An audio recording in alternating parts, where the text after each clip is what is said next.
వాటిని మనం వీధి కుక్కలు వాటికి సంబంధించింది సంవత్సరానికి 3 సార్లు, 4 సార్లో అవి ఆ రకంగా ఆడకుక్కలు కనేటువంటి పరిస్థితి ఉంటుంది.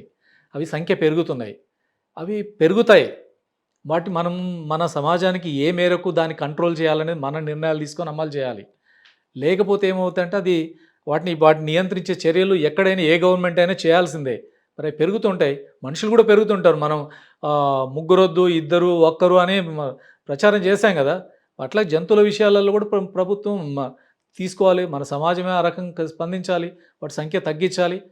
ప్ర ప్ర ఏ దేశంలో అయినా ఆ రకమైన జరుగుతున్నాయి.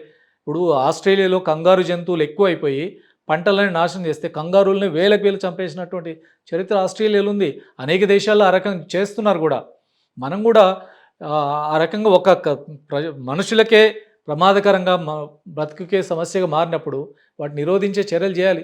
పెరుగుతుంటాయి. వాటిని మనం నిరోధించే దానికోసం, నియంత్రించే దానికోసం ఉన్న చట్ట ప్రకారంగా వ్యవహరించాలి. అవసరమైతే చట్టంలో ఇబ్బందికరంగా ఉంటే చట్టంలో అవసరం మార్పులు కూడా చేయాలి. ఈవెన్ మన జీహెచ్ఎంసీ కమిషనర్ హైకోర్టుకి చెప్పాడు. వీధి కుక్కలకి ఈథనైజ్ చేసి వాటిని చంపేదాని ప్రశాంత మరణానికి మా చట్టంలో అనుమతి ఉంది. మేము చేస్తాం. అనుమతి ఇవ్వండి అని అడిగారు. సో ఇప్పుడు సుప్రీంకోర్టులో కేసంతా వెళ్ళింది కాబట్టి సుప్రీంకోర్టు డీల్ చేస్తుంది. సుప్రీంకోర్టు ఇంకా స్పష్టమైన ఆదేశాలు త్వరగా ఇచ్చే అవకాశం కూడా ఉంది. సుప్రీంకోర్టు మాత్రం చాలా గట్టిగా దీని మీద ప్రభుత్వాల్ని ఇంత వార్నింగ్ ఇచ్చింది. స్పష్టమైన ఆదేశాలు ఇచ్చింది. దాన్ని అమలు చేయాలని చెప్పేసి మనం కోరుకుందాం.